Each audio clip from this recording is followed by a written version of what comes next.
programa SOS faz paragem em Câmara de Lobos. O concelho é considerado um dos mais pobres do país, pois o rendimento é gerado pelas pescas, agricultura e pelos serviços ligados à restauração. Câmara de Lobos vive o estigma associado à pobreza e à mendicidade das crianças que outrora deambulavam pelas ruas. A jornalista Helena Correia traz-nos o retrato social marcado pelo desemprego e ainda pelos problemas ligados ao consumo de droga e álcool. São mais de 35 mil habitantes divididos entre 5 freguesias. Estreito e Câmara de Lobos detêm mais de 10 mil cada uma. Os censos de 2011 indicam que 45% da população tem menos de 25 anos.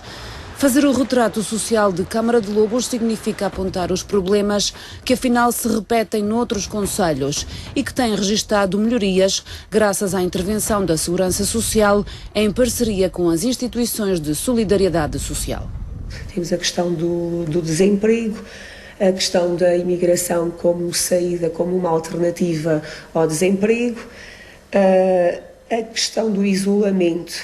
Se formos para as zonas mais rurais, as pessoas são um pouco mais reservadas, mais humildes e mais trabalhadoras, muito ligadas à agricultura de subsistência. Os comportamentos aditivos, sem dúvida, porque continuam a haver problemas ao nível do consumo de álcool e de substâncias psicoativas e problemas ao nível da organização familiar. Em 2007 teve início o trabalho das equipas de rua. Sinalizaram as crianças que se dedicavam à mendicidade no Funchal. A maioria era de Câmara de Lobos. O grupo sinalizado, na altura, tínhamos alguns problemas relacionados com os consumos. Tivemos alguma taxa de sucesso, posso dizer, afirmar isso, porque conseguimos pôr em tratamento todos os jovens que estavam com esse tipo de problema de consumos aditivos. Para além disso, também procurámos outras respostas, outras estruturas de apoio ao enquadramento na escola, quando isso era viável, ou encaminhamento para um curso de formação profissional, a procura de uma outra alternativa que não estivesse diretamente ligada na rua, a rua não como um recurso de subsistência. O programa de emergência alimentar abrange 238 agregados e cerca de 917 pessoas. Do apoio social faz parte a Associação Câmara de Lobos Viva. Nasceu depois do 20 de fevereiro, apoiou a recuperação de casas, ajuda idosos, mas também crianças e jovens. Tratam-se de jovens que têm a sua vida normal, uma vida estudantil, na época de ano letivo, não é? Que até nós temos aí crianças e jovens com excelentes notas nas escolas, um ou outro nem por isso, mas é também nosso dever puxá-los um pouco para cima e dizer-lhes o que é que devem fazer para que não faltem às aulas, porque façam os trabalhos de casa, porque estejam atentos nas aulas, porque é muito importante ter formação e muitas vezes conseguimos fazer com que eles possam melhorar. Quem trabalha na área do social defende que hoje o estereótipo do camaralubense mudou e não se cansa de sublinhar as potencialidades humanas deste povo. Tem a ver particularmente com a espontaneidade das pessoas, uma certa facilidade na comunicação, uma certa impulsividade também, uma capacidade de improviso grande e de desenrascar-se perante algumas adversidades que possam ter, quer a nível familiar, quer a nível individual. O Cais de Câmara de Lobos é o ponto de encontro para uma reflexão sobre as dificuldades e os desafios que se colocam em relação ao futuro do concelho de Câmara de Lobos, concelho marcado pela atividade pescatória. São nossos convidados para este primeiro painel o Padre Francisco Caldeira, responsável pelo Centro Social e Paroquial de Santa Cecília, bem como Alcides Nóbrega, dirigente esportivo e um cidadão atento às dificuldades da população do concelho, em particular do Estreito de Câmara de Lobos. Padre Francisco Caldeira, quais são as maiores dificuldades sentidas pela população? Bom, isto dava para uma tese. Há dificuldades que se arrastam no tempo, que são, enfim, vão-se verificando ao longo da história, como, por exemplo, alguns nichos de pobreza que teimam a manter-se e que, de facto, são a expressão daquela pobreza, digamos assim, de âmbito histórico que se vai mantendo e que é difícil de enfrentar, de debelar e de fazer com que as pessoas se integrem completamente na sociedade. Recentemente temos problemas que são comuns, enfim, ao nosso Estado que viveu em tempos de crise, ao Estado, à nação, à Europa.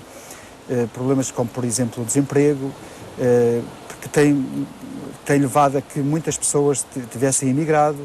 Problemas, esse desemprego também tem provocado muitas vezes dificuldades, enfim, desde a subsistência até o apoio, até às questões escolares, e que tem-se agravado nestes últimos anos. A ideia das crianças a mendigar pela rua é algo que já se apagou no tempo? Ou as dificuldades agora são sentidas de outra forma, provavelmente sem tanta exposição? As crianças das caixinhas era uma realidade de Câmara de Lobos, mas não era só de Câmara de Lobos, havia crianças no Funchal que muitas eram de Câmara de Lobos também. Sim, muitas delas provenientes de Câmara de Lobos, muitas delas provenientes de lados. Eu creio que depois que foi feita a intervenção em alguns bairros sociais, esse fenómeno diminuiu. Porquê? Porque foi feito todo um trabalho de sensibilização para a escolarização, para a inserção na escola, para que os pais pudessem também fazer com que as crianças tivessem outro modo de vida, e as próprias crianças verificaram que era importante não ir nesse caminho. Atualmente existem problemas ainda, e de facto nesse aspecto há famílias que têm de veras dificuldades, e se nós formos, digamos assim, a medir os níveis de pobreza por aquilo que, por exemplo, diz o Dr. Alfredo da Costa, ou, enfim, no recente Comunitário de Quadro de Apoio 2020, em que diz que se sente que uma pessoa é pobre, que se ofere menos de 60% do salário mediano, de facto nós verificamos que há muitas famílias que enfrentam problemas graves e que depois se manifesta, obviamente, sei lá, desde uma alimentação mais saudável até uma inserção escolar, as questões relacionadas com o pagamento de necessidades básicas, como a luz, a eletricidade e por fora. Isso nota-se e há pedidos nesse sentido. Não temos uma estatística, não sei quais são os números que existem, mas de facto notamos que esses problemas ainda existem nos nossos dias.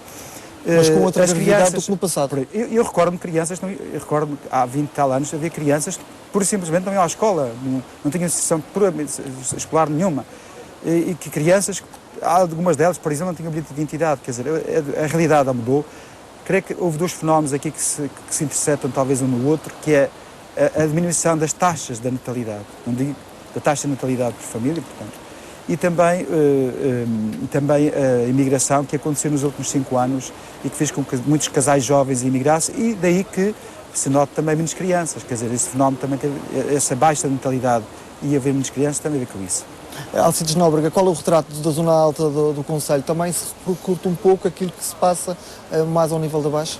Sim, de forma geral, tudo aquilo que acontece, quer na Baixa de Câmara de Lobos, é reflexo daquilo que se passa no Estreito, no Jardim da Serra, na Quinta Grande, na zona do Covão. São situações que neste momento as pessoas passam imensas dificuldades, porque o desemprego é de facto uma coisa de um tamanho que é difícil de facto medir as causas que isso está a provocar num conjunto de famílias. Nota que há muita pobreza envergonhada.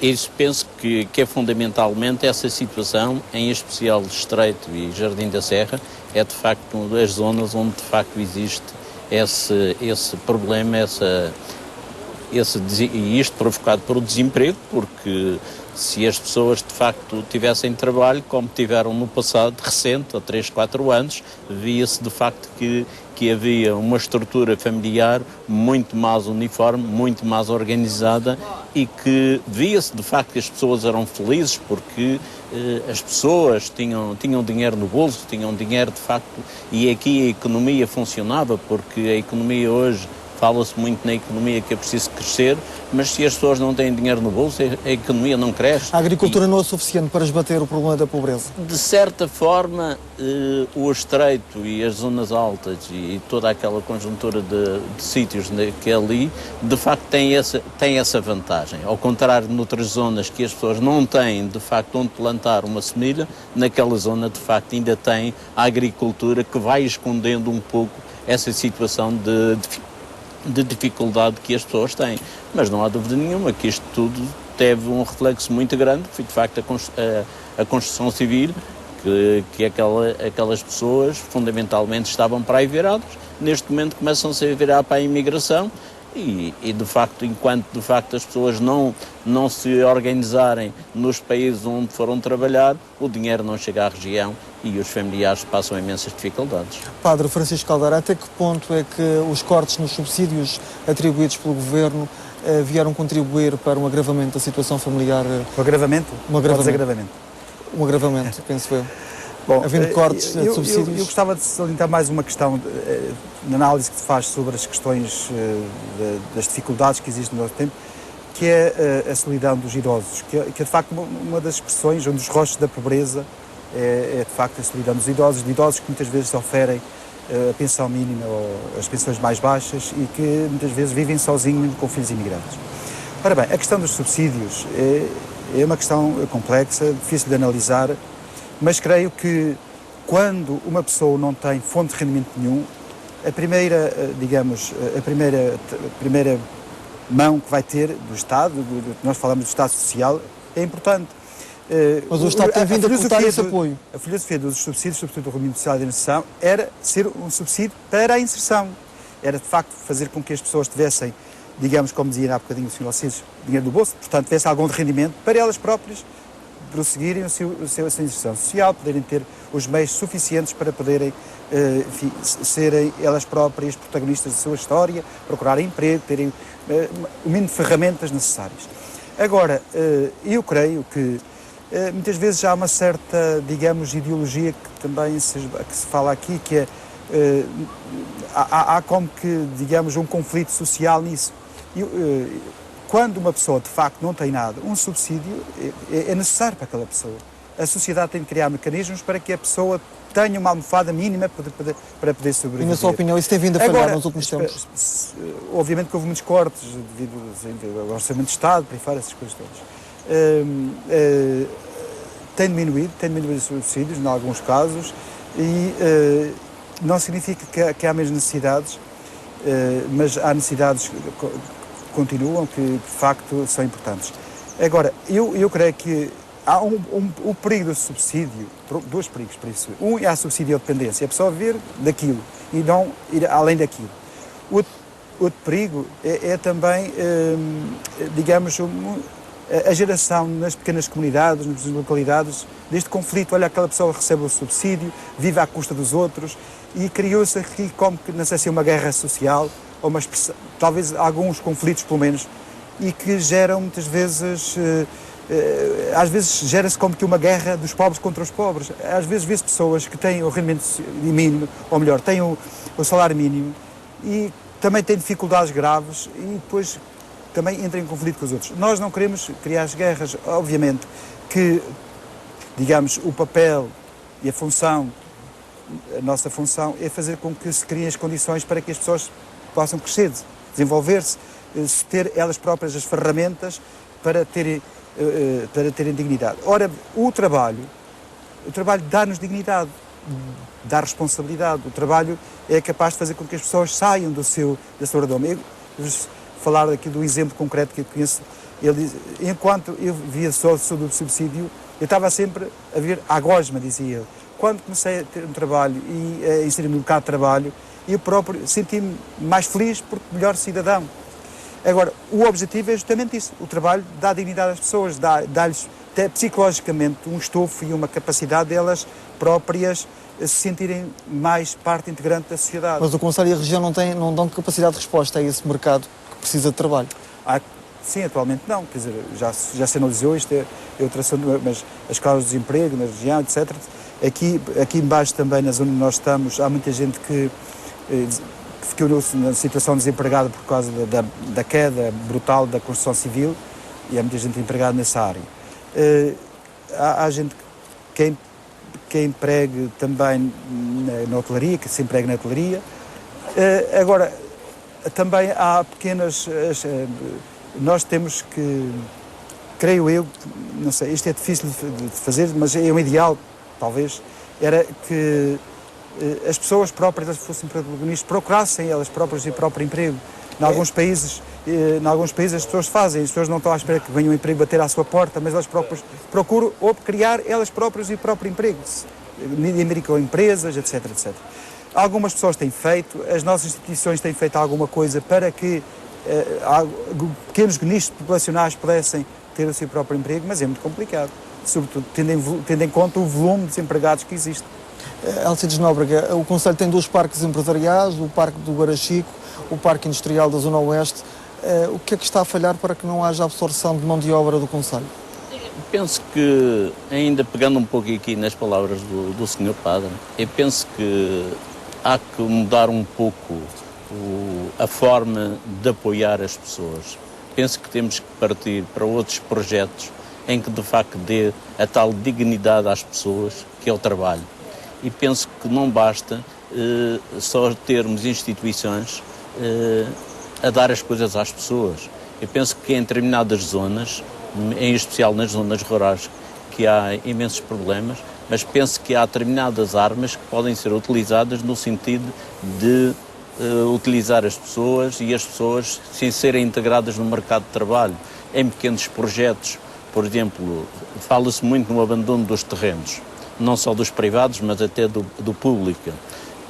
Porque é que, de facto, não, com os dinheiros que existem para apoios, porque é que não se faz projetos de integração na sociedade com essas pessoas que neste momento querem trabalhar? Esta gente não quer continuar no desemprego, esta gente quer trabalhar, quer se sentir útil. E penso que não basta dizer que existe dinheiro de apoio para a indústria ou para o comércio. É preciso, de facto, ensinar as pessoas e dizer, de facto, o que é que está à disposição das pessoas. Por exemplo, uma coisa que me arrepia, por exemplo, ir a um supermercado e ver-se pacotes de louro, pacotes de chá, de uma série de ervas que nós temos aqui em abundância, temos aqui em quantidade, que em vez de, neste momento, estarmos a comprar, podíamos criar pequenos nicho de mercado para as pessoas, mas isto é preciso dar estas ideias e estas ferramentas às pessoas para elas se organizar nas zonas através da instituição e criarem o seu posto de trabalho. Por exemplo, relativamente mesmo à produção, as pessoas têm uma mentalidade, o que é o terreno é para plantar batatas, couves e semilhas. Mas a Madeira precisa de outros produtos, a Madeira está a comprar, vem de fora um conjunto de produtos que podiam ser incentivados, ensinar as pessoas de facto a trabalhar de uma forma diferente, a produzir algo que nos faz falta. E quer o tomate, quer o pepino, quer o morango, quer, enfim, toda uma série de produtos que devia de ser as instituições, pronto, as câmaras ou o governo regional, de facto... Há falta de resposta das entidades públicas nesse aspecto? Nesse aspecto penso que há, porque as pessoas não é só apregoar que há apoios, é preciso ir ao encontro das pessoas e dizer, vocês têm terreno, não têm?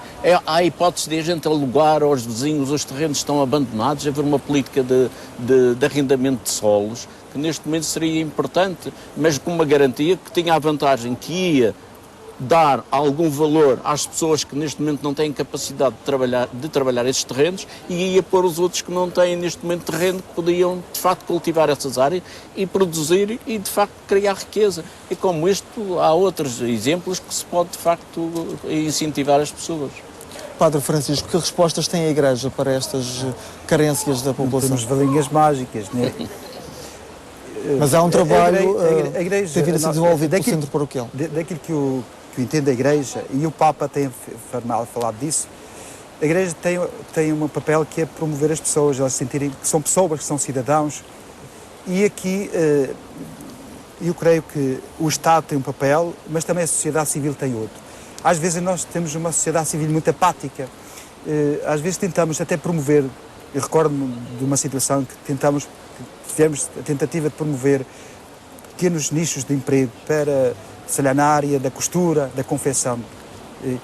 é difícil as pessoas próprias arriscarem. Às vezes tem-se o medo do risco e isso é complicado. Que trabalho é prestado ali o papel da Igreja neste aspecto é justamente um dos papéis fundamentais da Igreja, é a ação sociocaritativa. É tão importante como apresentar catequese ou celebrar a Eucaristia ao domingo. E o nosso papel, por um lado, é incentivar as pessoas a serem cidadãos e por outro lado também, outra coisa importante que está, eu falo desta expressão que é a pedagogia da solidariedade. Ou seja, as pessoas sentirem que se há pobres, se há pessoas que vivem na solidão, se há pessoas que vivem às vezes com miséria profunda, o nosso papel é ir em conta dessas pessoas. E que trabalho tem sido feito no Centro Social e Paroquial? Em relação às paróquias e do Centro Social, muitas comunidades agora, atualmente, têm alguns organismos que é justamente para prestar assistência em determinadas situações. Mas isso não basta. O assistencialismo não promove, às vezes, ainda afunda mais as pessoas. E, portanto, é preciso dar o salto de fazer com que as pessoas se promovam. E há comunidades, há paróquias e há organismos que têm tentado fazer com que as pessoas saiam dessa situação, dessa pobreza acumulada ao longo dos séculos, etc. É o caso da paróquia de Santa Cecília. Nós tivemos, para resumir isto, temos programas, tivemos algumas respostas que é como que dar o peixe. Portanto, há situações em que as pessoas vivem numa situação de profunda miséria ou profunda necessidade e é necessário uma resposta de emergência, portanto, dar o peixe, dar de comer, pagar a conta da luz, ir ao encontro das pessoas que têm absoluta necessidade. Outro aspecto do centro também tem tentado, como diz o conto, não só dar o peixe, mas dar a cana e motivar as pessoas para ir pescar se houver peixe no mar. Penso que ainda há algum. Ou seja, fazer com que ir ao encontro das causas da pobreza. Temos projetos que, justamente de inserção socioprofissional, projetos que é justamente para combater o emprego. Temos uma cozinha solidária que é justamente, por um lado, o objetivo dessa cozinha sendo autossustentável, procurar dar emprego a pessoas que têm um emprego de longa duração. Portanto, isto em colaboração com o Fundo Europeu. Portanto, nós temos tentado, não sei, às vezes não se consegue, temos outros projetos também, sei lá, de combate à toxicodependência, de apoio a mães solteiras, de apoio, também criámos quando vimos esta falange de desempregados, fizemos uma proposta, não tínhamos emprego para dar, mas com que as pessoas se sentissem ocupadas, porque um desempregado muitas vezes sente-se psicologicamente abatido, destroçado, e criámos um núcleo para apoio aos desempregados. As mulheres tiveram mais adesão, os homens fixaram-se mais na sua cama, ficaram mais apáticos, mas foi isso também que tentámos. Uma última questão para os dois. O Conselho tem registrado alguns problemas de consumo de droga, sobretudo junto da camada mais jovem e também relacionada com o alcoolismo. Que soluções é que devem ser encontradas para combater este problema? Alcides Nobre. Eu penso que há todo um trabalho que tem vindo a ser feito no Conselho de Câmara de Lobos e é preciso não esquecer que temos praticamente 40 instituições de caráter social a fazer trabalho social, trabalho de campo. E penso que isso, de facto, é uma prova evidente, de facto, da situação do Conselho. Portanto, todas estas instituições fazem trabalho em várias vertentes, como já referiu o Sr. Padre. E isso, o que parece-me que está aqui a faltar, neste momento, é que estas instituições praticamente estão de costas umas para as outras. E penso que é fundamental toda esta gente que faz este trabalho, que é de louvar, de facto, aquilo que fazem em prol dos outros, mas penso que neste momento temos que começar a trabalhar em rede, no sentido de facto unir projetos e de facto aclarar um conjunto de situações que neste momento são importantes, no caso quer da droga, quer do desemprego, quer em várias áreas. Há falta de articulação, Padre Francisco? Nesta Há questão do combate? Há um mecanismo legal, que são as redes sociais, que agora chamam-se as RLIs, que é um mecanismo que está plasmado na lei portuguesa, que deveria ser estendido à Madeira. Já tenho vendido este peixe, que é justamente para isto, para que estas instituições possam encontrar-se, ver o que fazem, criar soluções para os problemas, analisar os problemas que existem na sua localidade e depois criar respostas para dar a esses problemas. Aqui algumas instituições colaboram, fazem coisas em comum, etc. Acho que de facto é necessário as pessoas se encontrarem e necessário criar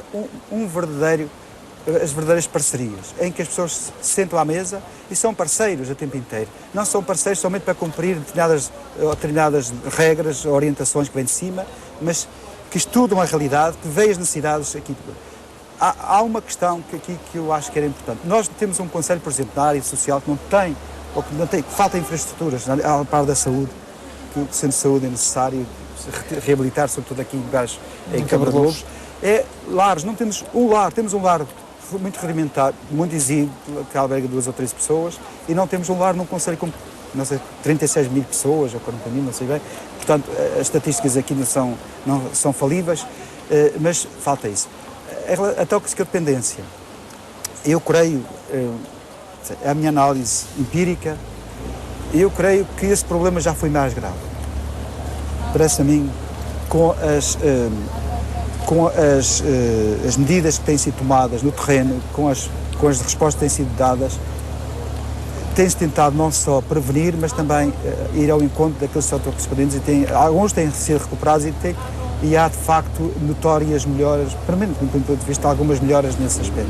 Obrigado aos dois pela vossa participação em relação ao retrato social do concelho. Com certeza que muito mais havia a falar sobre esta matéria. A agricultura é um setor fundamental em todas as freguesias de Câmara de Lobos. Ainda assim, os produtores queixam-se dos baixos rendimentos e da falta de água para rega. Os jovens agricultores andam desiludidos com os rendimentos do setor. Aldónio nem sequer trabalha com as grandes superfícies. A razão é simples: atrasos no pagamento e só pagam o que vendem. Nós, ao pormos os nossos produtos nas cadeias de supermercados, temos um grave problema, que é o preço, sem sombra de dúvida, e depois, se nós colocamos lá nessas empresas uma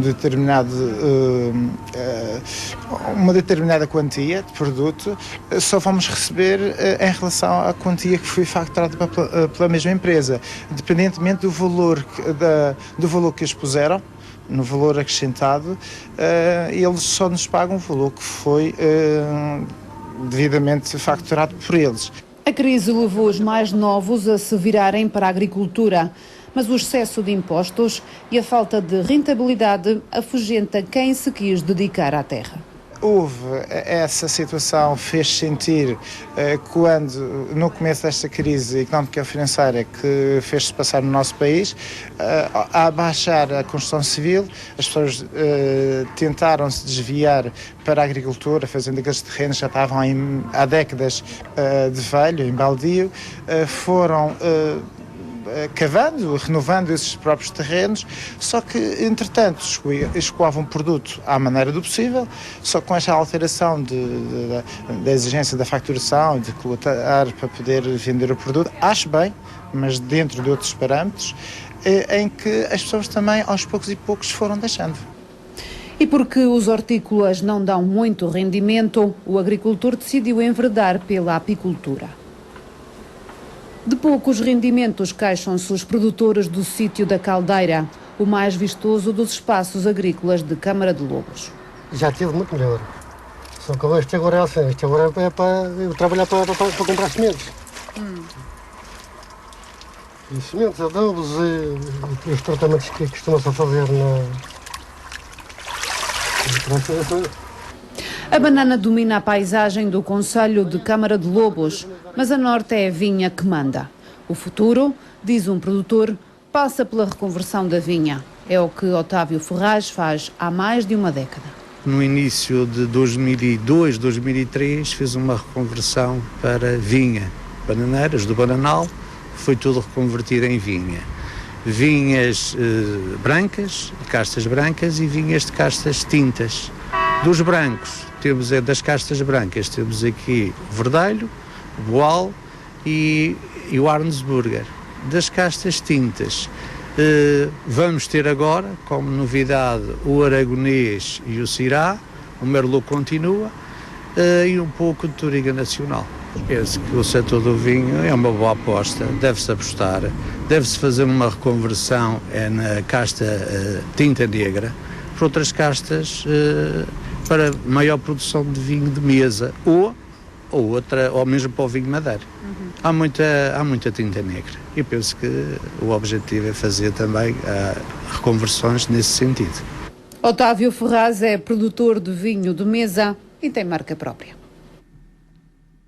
É de agricultura que vamos conversar neste segundo painel do programa SOS Câmara de Lobos. São nossos convidados Orlando Pereira, da Associação de Produtores de Vinho da Madeira, e João Manuel Vieira, produtor de banana no concelho. Começava por si, Orlando, como é que está a vida dos viticultores neste momento? Bom, antes de mais eu gostaria de agradecer à RTP Madeira o facto de ter convidado a Associação de Produtores de Vinho da Madeira para este debate tão importante para um sector que é importante no concelho de Câmara de Lobos, que é o sector primário. Falar de viticultura é falar também de dificuldades.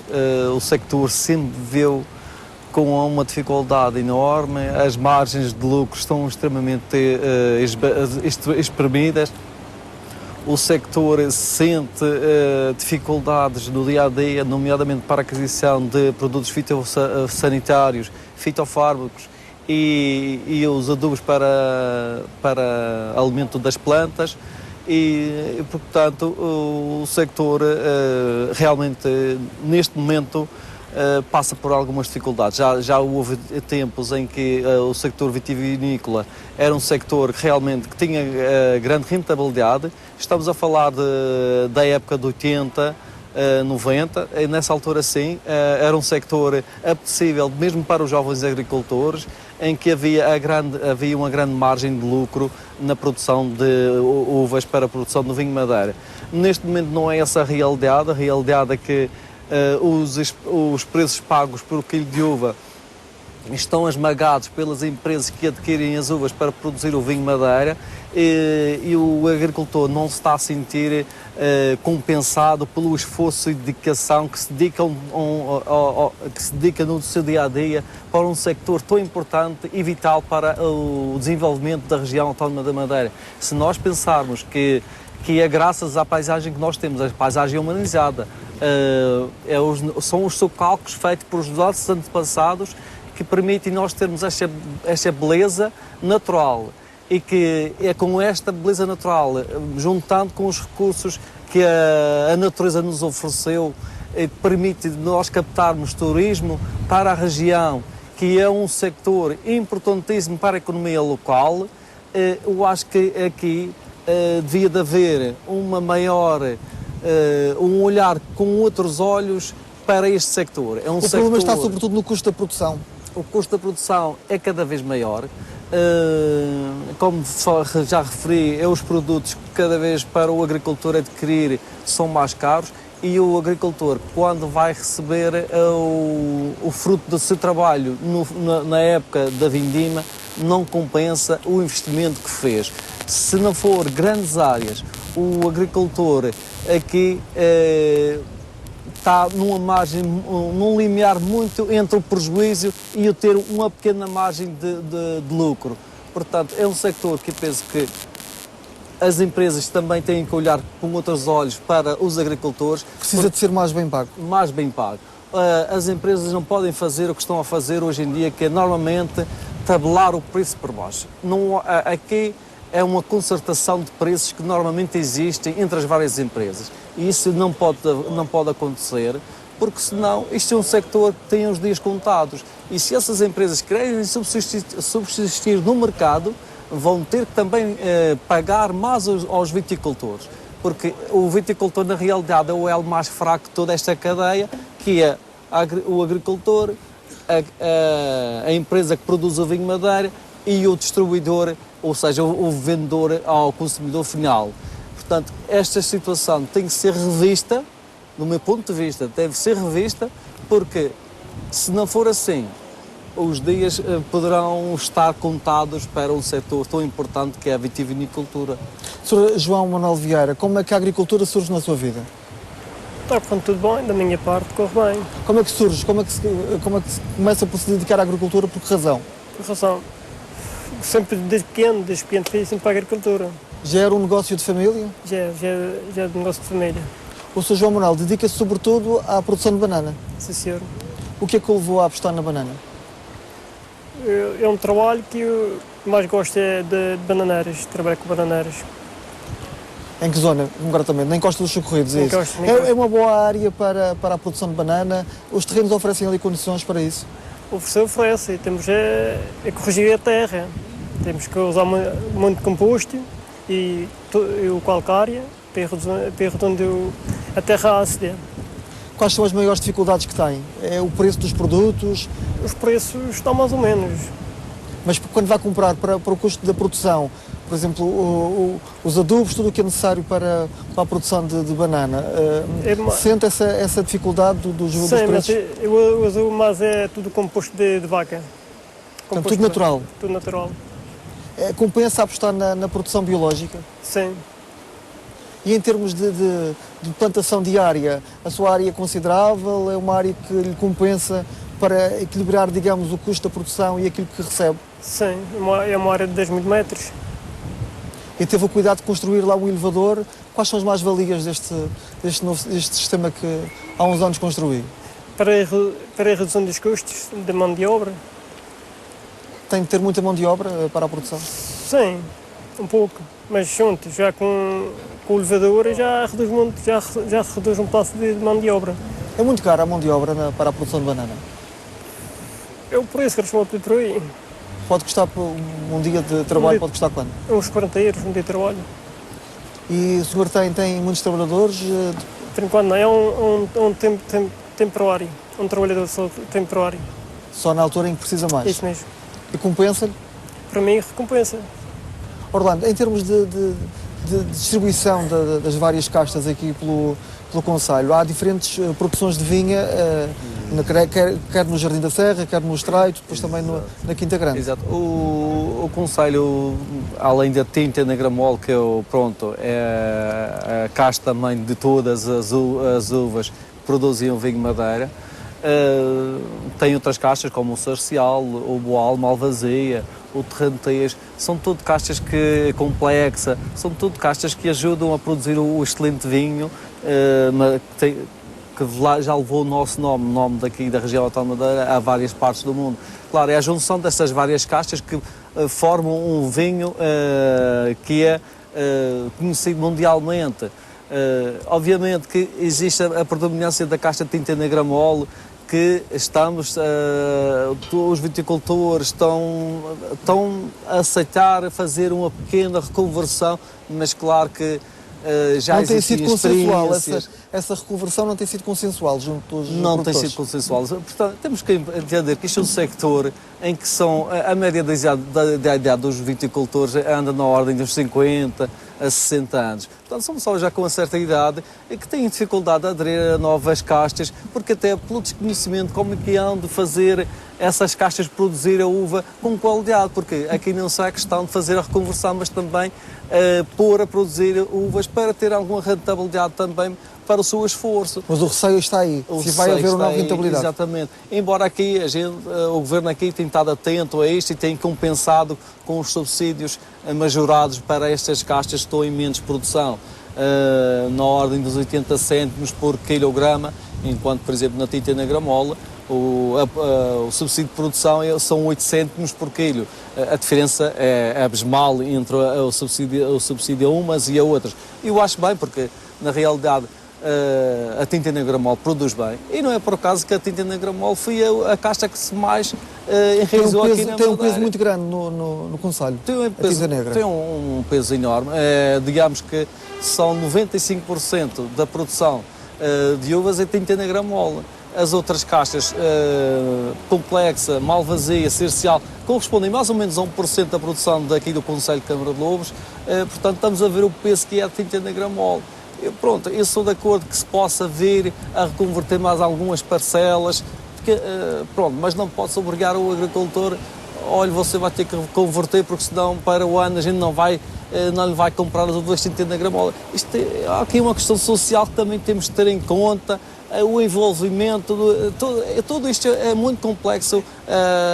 O agricultor é uma pessoa difícil de se trabalhar, não é uma pessoa as pessoas têm alguma dificuldade em perceber qual será as mais-valias em reconvertermos as vinhas. Isso tudo são problemas que também que o sector tem que pensar. Mas há o risco do mercado não absorver depois a tinta negra? Pois, as empresas falam em já um estoque muito já avultado e que nos próximos anos têm quantidades suficientes para as necessidades. Tem realmente existido esse problema, que a tinta negra mole é uma casta que prevalece sobre todas as outras. As empresas que se dedicam à produção do vinho madeira começam a estar relutantes em adquirir grandes quantidades de tinta negra mole, mas eu penso que o futuro não poderá ser muito diferente daquilo que é o panorama de hoje. Porque as experiências que existem já, eu tenho algum feedback de vários viticultores, tem havido feedbacks positivos, obviamente tem, mas há outros que já estão reticentes se realmente o investimento que fizeram se valeu a pena. E aí temos que pensar se não será necessário os 80 cêntimos, se não será necessário majorar esse valor para valores muito mais elevados para compensar as perdas. Porque normalmente, em média, a tinta negra mole produz 2 kg por metro quadrado. 2 e pouco, pronto, dependendo da forma como o agricultor se dedica. E, portanto, e se for produzir um cercial, a produção por metro quadrado é menor. É um quarto da produção. Estamos aqui a ver a perda que é de rendimentos quando se faz a reconversão. Daí que eu acho que os 80% já é uma boa meta, já é um bom ponto de partida, mas temos que talvez ir mais além para convencer os viticultores a reconverter mais área de tinta negra mole. Isto é o meu ponto de vista. A associação tem recebido alguns agricultores e esses problemas que eles têm apresentado. É o perder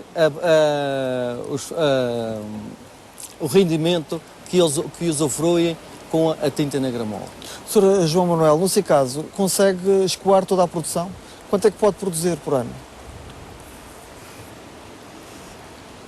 Sente dificuldade no escoamento da banana, na venda? Não, escoar não há problema nenhum. Eu procurei muito até. Há mais procura do que a oferta que tem? Eu procurei muito. Há quem diga, por exemplo, que devia haver uma outra empresa concorrente à GESBA para que os preços pudessem ser, no fundo, mais competitivos. Sente essa necessidade que está a receber pouco por cada quilo de banana? Um quilo de banana.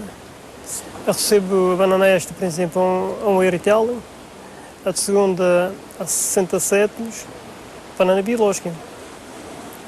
São valores que lhe agradam? Para mim, agrada, satisfeito com os preços.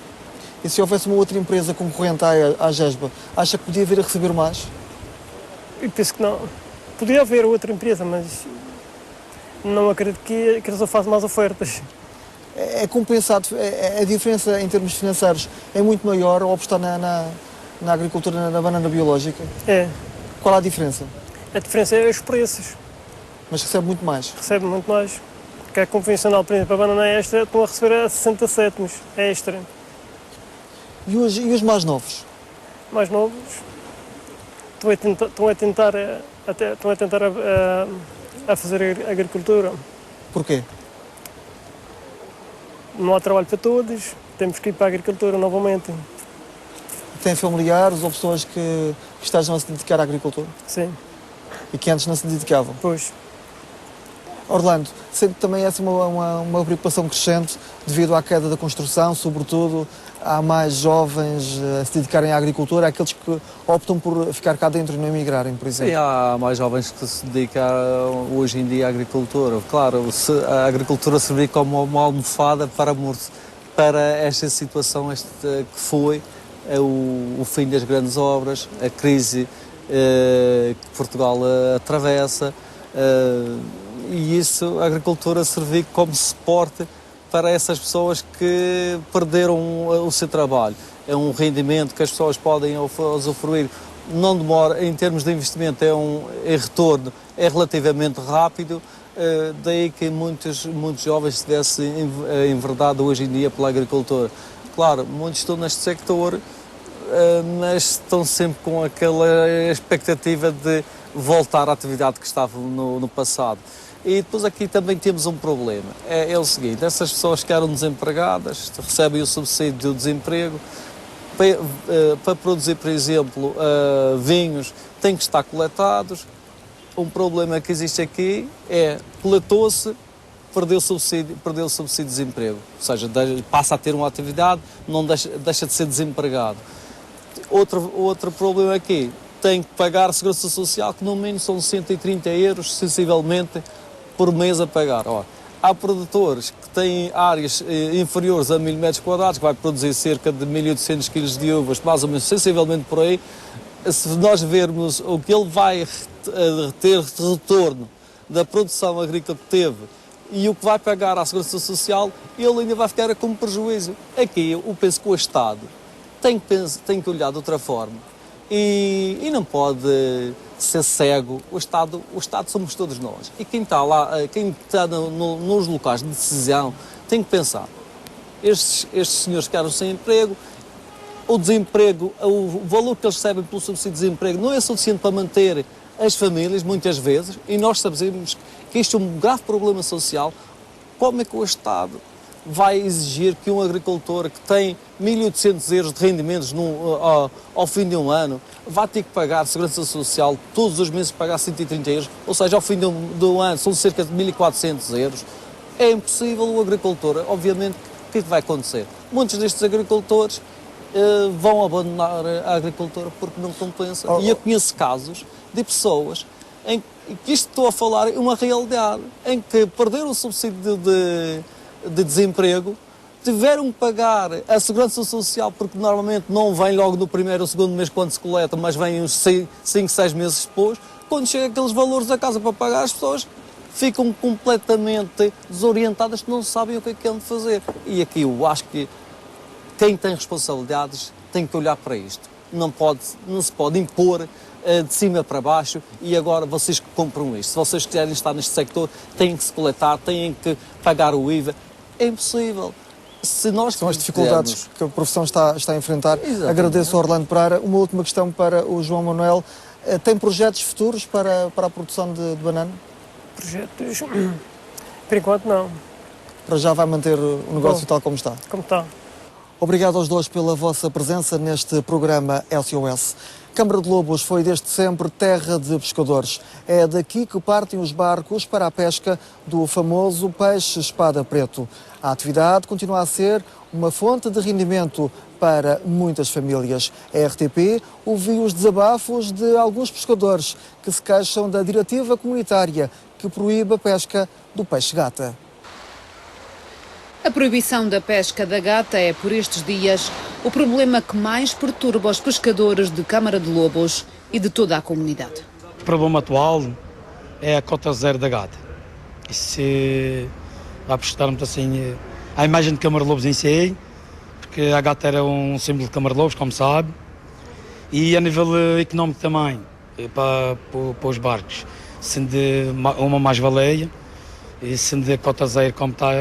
E não sei essa decisão baseada em que argumentos basearem-se para pôr cota zero a Madeira, sabendo a eles, que já foi mais do que explicado, que não é uma pesca, é uma pesca acessória, não é uma pesca específica à gata, e tendo isso em conta, serem que é para jogar fora e não trazer para a terra. Quanto aos restantes problemas da pesca, bom mesmo era poder descarregar peixe em Câmara de Lobos, mas o Funchal continua a ser uma boa alternativa.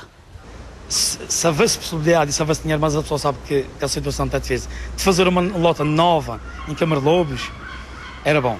Era bom, vendo que a frota de peixe-espada é quase toda ela 90% de Câmara de Lobos. Se não houver possibilidade e que não haja recursos, se esta lota fosse remodelada, se faça uma reparação, esta era uma grande lota. Na minha perspectiva, está num ponto ideal para ser lota. A pesca é dos poucos setores onde a palavra crise não consta. Se reparar, a pesca no momento não está assim tão mal como a construção se vê. Ainda de baixo se vende. E automaticamente se sem terra está mal, escolhe-se o médio. E volta-se ao mar. Isso verifica-se. Aqui como no Conselho, como aos outros lados. A comunidade pescatória de Câmara de Lobos é constituída por cerca de 40 embarcações, das quais metade dedica-se ao peixe-espada. Ao todo, são cerca de 300 os pescadores oriundos deste concelho. O retrato de um concelho com forte ligação ao mar. Nossos convidados, Carlos Encarnação, pescador reformado, e António Justino, ex-armador. António Justino, na altura construiu muitos barcos. Qual é a principal diferença entre o passado e o presente, onde praticamente a construção tem vindo a cair de forma acentuada? Bom, primeiro, os apoios após nós termos entrado para a comunidade europeia eram muito mais altos do que são agora, tanto da comunidade europeia como do governo. Segundo, cada vez há menos peixe. Aqui esta região é a pesca do espada preto. O espada preto aqui na região, aqui à volta da ilha, está cada vez mais reduzido. As embarcações vão para muita distância daqui e, portanto, o rendimento da pesca já não é tão elevado como era no passado. Sr. Carlos, foi pescador durante quantos anos? Eu comecei para a cédula minha marítima aos 14 anos e agora tenho 71 anos, sempre a pesca sempre pescador. Quais são as maiores dificuldades de um pescador? A dificuldade do pescador é aquela coisa, quando se traz o nosso pescado que é bom, vem-se contentes, quando se vai e acontece coisas, azares, acontece na matanada, que a pesca antigamente havia, deixa eu ter aqui barquinhos pequenos da pesca da espada que andavam todos à volta da ilha da Madeira, barcos com motores com pouca potência, que era, este que chama-se o Papelhau e o Lister, motores que os barcos não iam isso, e eram barcos mais pequenos também, não ia agora milhas e milhas longe da Ilha da Madeira pescar peixe, mas vão pescar, que o peixe é pouco agora na roda da Ilha da Madeira. O que é que pescava na altura? Ia andar à pesca da espada, mas era com 2, 4 aparelhos, 6 aparelhos. Agora é mais longe, eles usam agora mais quantidade de aparelhos, para ver se o barco é maior, tem mais despesas, em tudo, tem mais despesas de combustível do motor, é tudo. Portanto, tem que usar mais aparelhos para trazer pescado e tem que ter mais dias no mar para pescar a pesca da espada. Chegava a ficar quanto tempo em alto mar? Em alto mar, quando era do meu tempo desses barcos pequenos, era de dias, 3 dias, até nos princípios era hoje e vir amanhã. E hoje vem amanhã. Mas agora, e depois fui alterando sempre por 2, 3 dias do mar, até agora 7, 8 dias do mar e 7, 8 dias de viagem também. Isso conta, 15 em 15 dias, conta assim. António, a vida no mar já não compensa? Bom, eu penso que continua a compensar, embora as embarcações evoluíram, como disse aqui o senhor, os aparelhos de pesca também já são outros, também evoluíram, só que o sucesso está a ser a muitas milhas daqui. Estão a pescar hoje os melhores barcos a 600 milhas daqui e a 500 dos Açores. Foi onde eu perdi uma embarcação. Os combustíveis também são elevadíssimos, portanto, como lhe disse, havia aí um peixe que compensava um pouco o armador e o pescador, mas agora fui proibido de trazê-lo para a terra. Estamos a falar do peixe-gata. Estamos a falar do peixe-gata. Não se compreende porque que proíbem um peixe que chega ao de cima da água e já está morto. Não há quem compreenda isso. Era um peixe que, para além do peixe, havia o fígado que dava o óleo. Esse óleo saía do país e era exportado todo para o Japão. Eram divisas que caía cá. E esse peixe faz um estrago enorme no aparelho do espada preto. 10% do espada vem ruído. E em certa medida o pescador era compensado com o aproveitamento desse peixe. O Sr. Carlos ainda vai ao mar, nota que os pescadores... A pesca da espada já não vou. Deixei-me de ir à pesca da espada, já tenho ido agora aqui, um pedaço para me entreter, um pedaço à noite, mas é a lei de pesca desportiva. Mas o peixe-gata dava algum rendimento aos pescadores do concelho? O peixe-gata dava algum rendimento, dava algum dinheiro? Dava rendimento, sim senhor. O peixe-gata ajudava muito a classe pescatória. Trazia toneladas daquilo. É que se não trazer, se for como a que diz, houve um colega meu que foi à pesca do atum de Carrique e achou 2 peixes desses em cima da água. Isso é um peixe que fica em cima da água e depois passa o barco de guerra. Passasse o barco de guerra, é que visse aquilo. Era bom para ele ver que é um peixe que vem morto, já chega cá sem morto, não tem hora de trazer para a terra, o pescador tem que deitar fora, senão vai apanhar castigo. Vai apanhar castigo de trazer aquele peixe. Deita fora, ele vem da profundidade, chega acima, deita fora, pronto, se não for preciso encalhar aí no calhar, nos calhares, nas praias, e pronto, é tudo isso, é tudo rendimento. O Estado desmava, o Estado ia à lota, esse peixe ia à lota, era desmado, era tudo coisa do Estado, e não sei o que foi que deu, que se um peixe fosse morto, chegar cá acima vivo, para deixar ele ver, está bem, mas é um peixe que já vem de profundidade de metros, milhos de metros, aquele é 2.000, 3.000, e está a ocasiões, larga-se os aparelhos às espadas, não tem quantia de profundidade, não tem quantia de profundidade de metros. Sr. António, é muito difícil hoje em dia a manutenção de embarcações de pesca? É muito dispendiosa? É um pedaço dispendioso. Porque devido se for um barco de madeira, tem que fazer manutenção todos os anos ao casco. E dá-se também, de fibra aguenta-se melhor. Mas é um pedaço dispendioso, as máquinas, é preciso abrir máquinas, as oficinas são caras, e, enfim, é um pedaço dispendioso. E os nossos barcos estão preparados para a faina ou já estão de alguma forma também envelhecidos?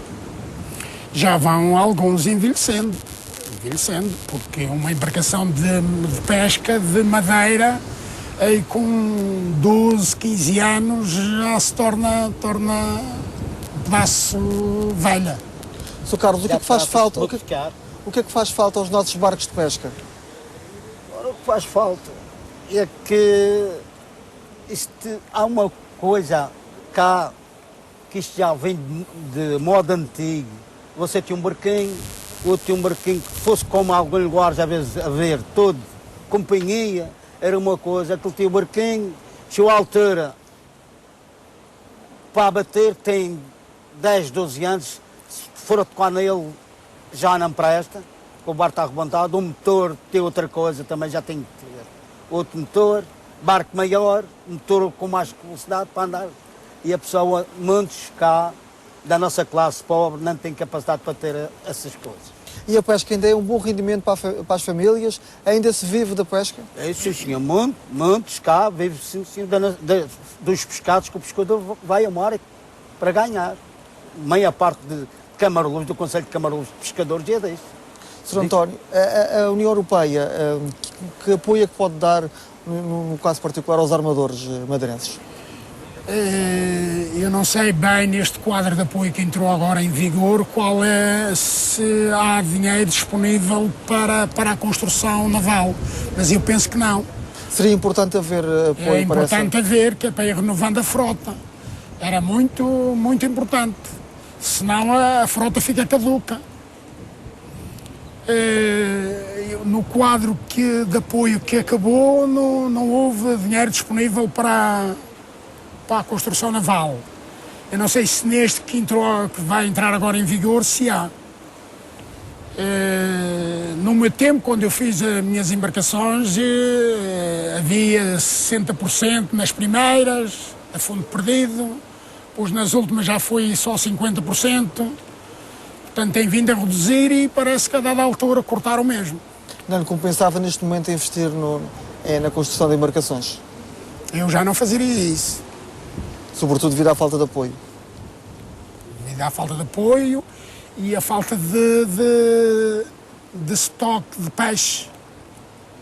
O peixe está cada vez, no campo do Espada Preta, cada vez menos. Embora o preço tenha compensado, porque os preços têm acompanhado. Em termos de estruturas de apoio, Sr. Carlos, o que é que faz falta? Uma lota, um novo porto de pesca? O que faz falta? A lota só conta quando o peixe vem de uma para a terra, para ir à lota. Temos uma lota no Condessal, temos uma aqui no Funchal. São suficientes? Como?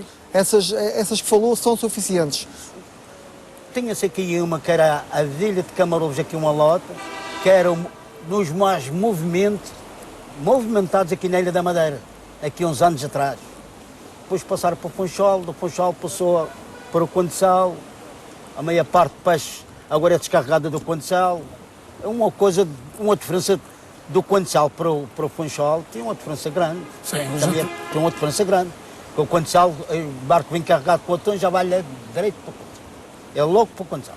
Mas tinha-se aqui uma lota, cara, quando era a pesca da espada, que os barcos de Camarões andavam, tem aqui um movimento enorme, que o senhor aqui, estamos aqui, a senhora também conhecia, tem aqui um movimento enorme. Depois acabaram a lota para o Funchal, para o Condessal, Camarões ficou a lei de uma coisa que chama-se zero.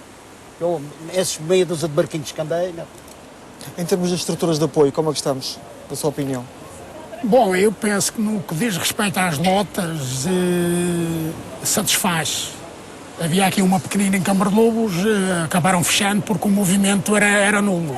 Aqui em Câmara de Lobos, os barcos vão, todos os do Espada Preta descarregam no Funchal. O do atum, alguns descarregam no Funchal, mas a maior parte é no Porto do Caniçal. Eles queriam fazer aqui uma lota em Câmara de Lobos, mas para retirar do Funchal, porque a do Funchal está numa zona de turismo e havia uma política do governo que era acabar com a lota do Funchal e criar uma aqui em Câmara de Lobos. O benefício para o pescador era indiferente, portanto, ser aqui ou descarregar no Funchal é praticamente igual. Há quem diga que os intermediários acabam ganhando mais do que os pescadores. O Sr. Carlos concorda? Eu não lido com isso, mas alguns dizem isso, mas eu não lido com essas coisas. Quem lida, aquele que se diz, quem lida com papel, há que trabalha com papel, não tem mais nada a dizer. Sr. Carlos, e os mais novos? Há muito desemprego no concelho. O pessoal mais novo gosta da pesca ou também está a fugir? Isso é uma coisa que não...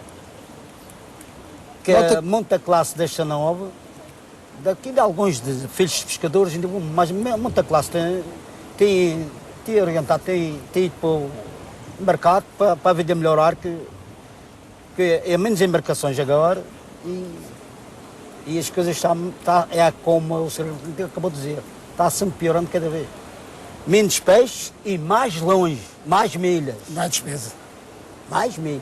Menos peixe e mais milhas, mais longe. Gasta combustível, gasta muito combustível. E a máquina não para. A máquina vai e não para. Sempre a trabalhar, sempre a trabalhar. Acha que não há condições para os mais novos investirem na pesca? Eu penso que o que está a acontecer é que os mais novos estão a emigrar, estão a sair, porque o rendimento no passado não iam para a pesca porque iam para a construção civil. Agora já não há construção civil, a saída é para a imigração. O que é que fazia falta para cativar os jovens para a pesca? sei lá, mais melhores embarcações, mais apoios. Havendo mais apoios, há mais e melhores embarcações de pesca. Enfim, em suma, tudo soma a mais dinheiro. Acha que a pesca está ameaçada, está condenada, não tem futuro na Madeira? O mar é grande, eu penso que não está condenada, porque por não haver aqui à volta à roda da saia, eles vão a maior distância.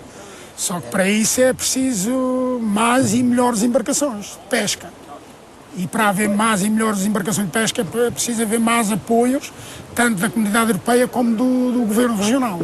Sr. Carlos, para onde é que os pescadores podem ir pescar, pela sua experiência, há zonas próximas aqui à ilha que têm condições para a pesca? Agora, muitos desses rapazes novos, como aconteceu comigo, tinha 55 anos, ainda andava do mar, aí sempre, ainda andava, formava-se com 60, mas agora esse 65, bom, 55 para 65, eles ainda iam 7 ou 8 dias, mas agora, as coisas que está ainda menos, eles agora chegam a 55 para a reforma, metem os papéis para dentro, e eles antes não, deixavam-se andar. E há uma lei que o pescador reformado que tenha uma embarcação não tem ordem de ir ao mar daquilo que saia. Está reformado. Acha que a profissão não tem futuro? Com licença, isto ia ter uma embarcação e eu reformei-me, ele disse, não tens ordem de ir ao mar. Queres ir ao mar, tens que arranjar um arrajo. E quem é que ia ir arrajo para andar numa embarcação pequena? Tinha que arranjar um arrajo. Agora que diz que apareceu qualquer coisa para poder ir ao mar, mas antigamente está reformado, leva o selo da matrícula, não pode ir ao mar. Uma última questão, a profissão tem futuro, a pesca aqui no concelho? Para quem fosse esperto que havia sorte de ir ao mar, havia sorte. Havia sempre reação, mas não há ordem, é multado, se for apanhado não tendo um papel da capitania lá na lote, que vai ao mar naquela embarcação, levam a multa. Obrigado. É multado para não ir avisar que vai ir ao mar daquela embarcação. Já aconteceu comigo, eles lá tiraram uma licença e eles assim, que barco vais ir? Seja apanhado de outro, vais ser multado. E a gente tinha esse medo para não ir daquele cabeçudo, não vou daquele não. Não, vai ao mar, pronto. Já o barco fica, já não vai à tropa. Não vai ao mar, precisa de um companheiro. Havia coisas. Bom, quem manda é a lei, pronto. Quem manda é a lei. Fica o testemunho de um pescador formado e de um ex-armador neste programa SOS em relação ao futuro da pesca em Câmara de Lobos. O turismo pode ser a galinha dos ovos de ouro, mas existem poucas unidades hoteleiras no concelho. A atividade, aliada à restauração, podem gerar riqueza e emprego em Câmara de Lobos. São 4 as unidades hoteleiras em Câmara de Lobos. Uma delas é a Eira do Cerrado, alvo de uma remodelação que custou mais de 2 milhões de euros. Depois de termos aberto a piscina coberta, o spa, acabamos agora por receber reservas de 14 noites, 7 noites, com a facilidade já é quase normal. O que não acontecia antes. Não, antes estadias de 2, 3 noites, alguma de 7. Mas agora a percentagem é mais de 7 do que de 2 e de 3. O empresário defende uma ligação entre o Curral das Freiras e Câmara de Lobos e envia recados apelando à conservação das estradas já existentes. Reservar mesmo, seja esta, seja outra qualquer, não interessa. Enquanto eles não tomarem consciência dessas situações, poderá ser sempre complicado, porque a gente vende natureza. O empresário deixa ainda uma nota curiosa. Se nós publicitamos uma unidade no Funchal, é uma coisa. No Concelho de Câmara de Lobos é outra. Já é um concelho rural. E como os grandes grupos estão todos no Funchal e absorvem a clientela quase toda, vai ficando algumas migalhinhas para A, B ou C, portanto, está como Câmara de Lobos, tudo bem. E não estamos arrependidos de o ter feito. Mas se nós darmos um passo ao lado e dissermos que estamos no Concelho da Funchal, somos muito mais beneficiados. Sim. Oh, não tenho dúvidas. Porque Funchal, nós estamos na partilha do Conselho, mas Funchal é Funchal a nível de turismo. Câmara de Lobos é Câmara de Lobos. O que nem quer dizer que Câmara de Lobos não seja um concelho com muitas potencialidades e com muita coisa bonita, inclusive o Qual das Freiras, acho que tem muitas potencialidades. Potencialidades que os investidores reconhecem. O Ilhéu registra grande procura e na zona vai nascer uma unidade com 7 apartamentos turísticos. A autarquia leva à asta pública o edifício Torre Bela, cuja verba servirá para remodelar o centro histórico e transformar a velha lota numa área de restauração. O centro de Câmara de Lobos está a ser alvo de algumas transformações. A poncha ainda dita o movimento na artéria principal, mas uma loja destinada a turistas mudou o cenário. E já existem muitos bares que vendem a poncha, que vendem a Nikita, que vendem as iguarias típicas de cá. E faltava aqui um espaço comercial em termos de vocacionado também para o turista, em termos do artesanato regional.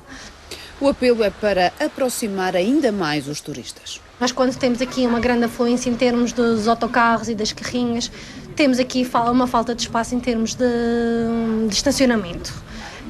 Nós temos o comboio que fica ali parado, depois o espaço é limitado em termos dos autocarros, porque as carrinhas poderiam se dirigir cá abaixo e estacionar no fundo. Os autocarros é que já não têm espaço de manobra para isso. É uma lacuna que existe ainda aqui, visto que temos grande procura e que desmobiliza os clientes e os turistas daqui do centro da vila, onde está o comércio, onde tem todos os serviços, onde as pessoas poderiam consumir, deixando riqueza no próprio concelho, desmobiliza para o Pico da Torre, onde não existe nada. É onde as pessoas saem, vão ver a vista, terem uma fotografia e não há qualquer tipo de consumo por parte do turista. No estreito de Câmara de Lobos, o movimento é feito pelos locais. Ainda é possível sentir o fervilhar do comércio no centro da freguesia, mas a uma velocidade diferente de outros tempos. Já foi melhor, como em todos os lados também. Estou aqui há quase 19 anos, nessa altura era muito melhor, muito melhor. Agora, pronto, está de cabeça de como também em todos os lados. Embora o estreito ainda seja um bocadinho mais procurado que Câmara de Lobos, no centro o estreito é um bocadinho mais procurado. Porque também temos aqui lojas que o centro de Câmara de Lobos próprio não tem, como móveis, como também, embora tenha lá embaixo, mas não é a mesma coisa, não. E o estreito, pronto, tem as zonas altas também que não tem tanto comércio como aqui, e as pessoas deslocam-se por causa do correio, embora tenha junto da freguesia, a Casa do Povo lá, mas aqui embaixo tem o correio, temos bancos, que lá em cima não tem, e as pessoas deslocam-se mais aqui abaixo. O declínio da construção civil e, por conseguinte, a imigração retiraram a dinâmica a esta freguesia. O comércio e o turismo vão estar em destaque no último painel deste LCOS. Gregório Freitas está ligado à restauração e Raul Gonçalves dirige o hotel Quinta da Serra. Começava por si, Raul, o que é que leva um turista a apostar numa freguesia rural? Portanto, aquilo que o turista procura na nossa unidade é um serviço de qualidade. Procura também a inserção na Madeira Real. Nós estamos no Jardim da Serra, estamos fora do centro do concelho e fora dos centros turísticos e queremos ser uma unidade diferente, com identidade própria, e temos feito um grande esforço nesse sentido. Portanto, aquilo que o turista praticamente procura é a autenticidade do produto. Portanto, a inserção na Madeira Real. Não, quem nos procura-nos por sermos uma quinta, por sermos um hotel de charme, um hotel com requinte e por estarmos exatamente fora dos centros. Mas não há um turista que fica no hotel, possivelmente tem outras atividades, Sim, procura a natureza, procura exatamente. A ligação ao mar? A procura que nós sentimos por parte dos turistas tem a ver muito com a natureza. São pessoas ativas, que gostam de fazer caminhadas, normalmente vêm já com transporte próprio e perguntam-nos bastante na recepção o que é que podem fazer nos arredores e o que é que podem fazer na Madeira. São pessoas normalmente muito ativas, ligadas a caminhadas, passeios, levadas, e é por aí.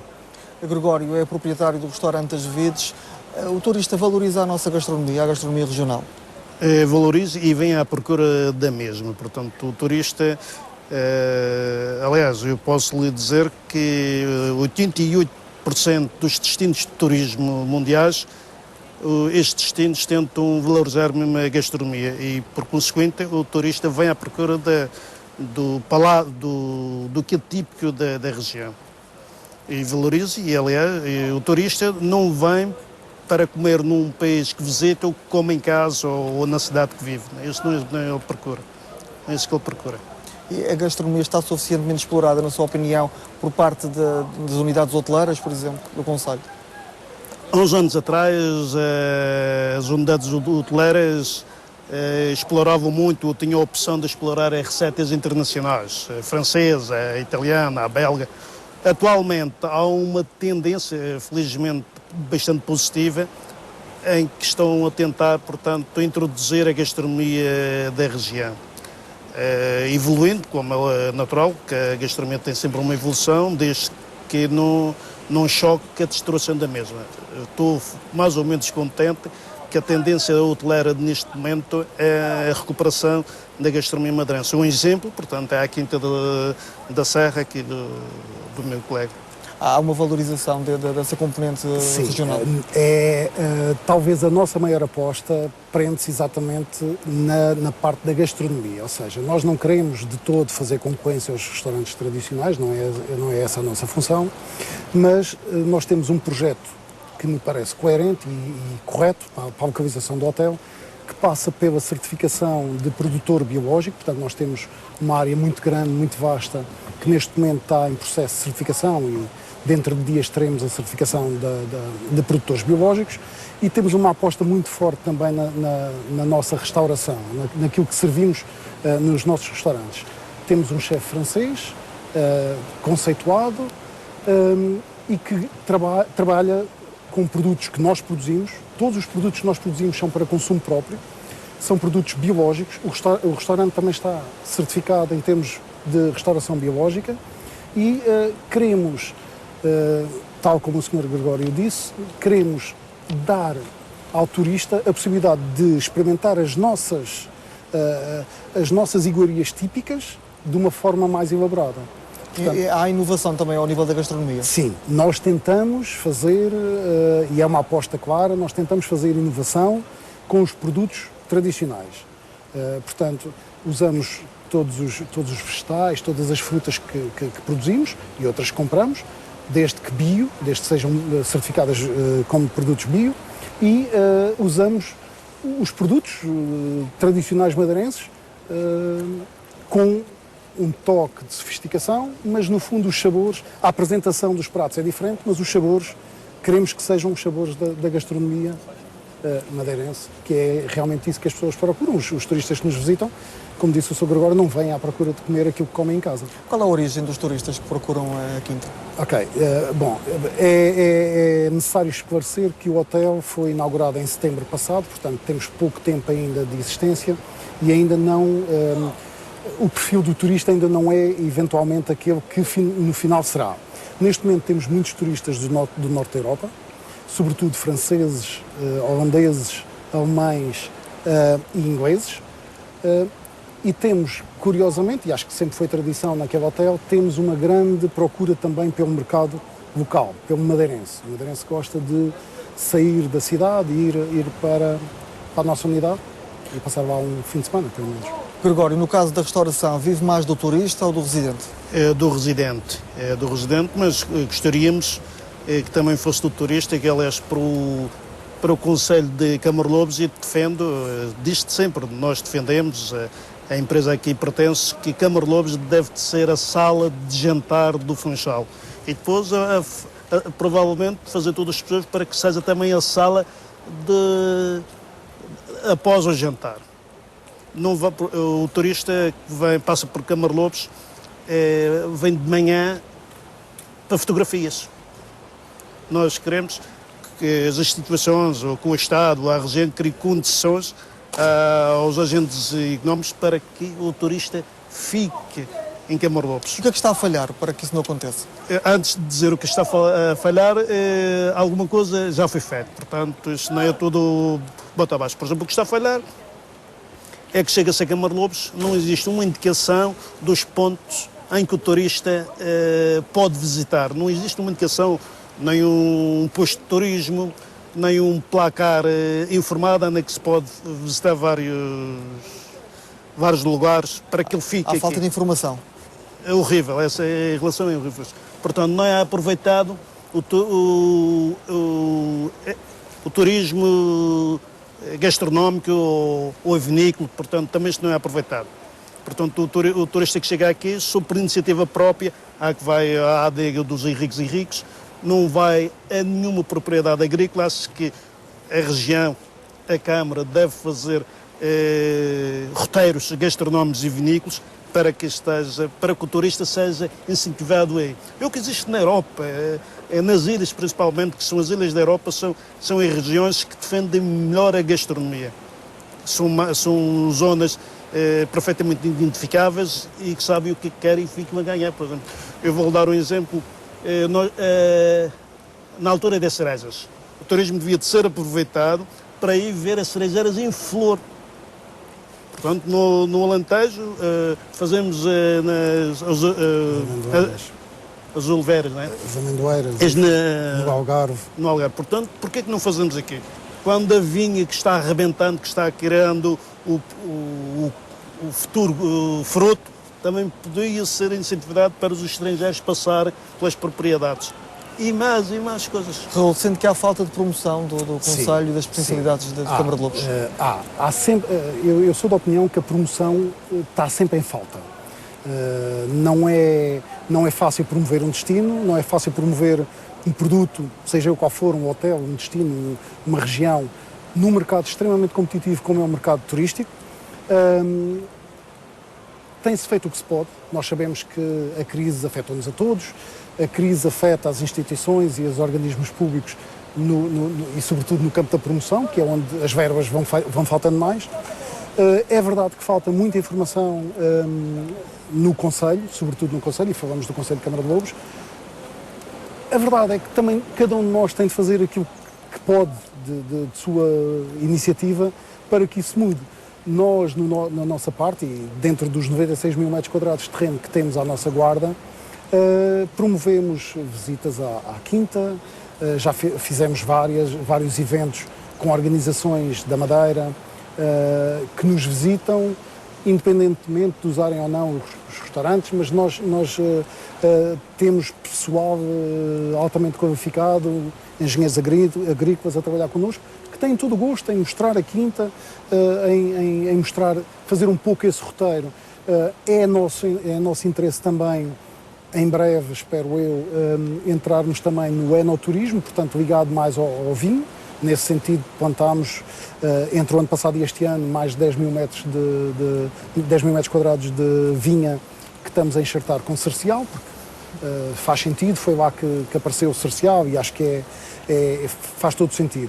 E, portanto, os passeios de barco, por exemplo, podiam voltar a ser retomados? Os passeios de barco são, no meu entender, com toda a promoção que se tem feito do whale watching, são talvez a melhor porta de entrada para a Câmara de Lobos.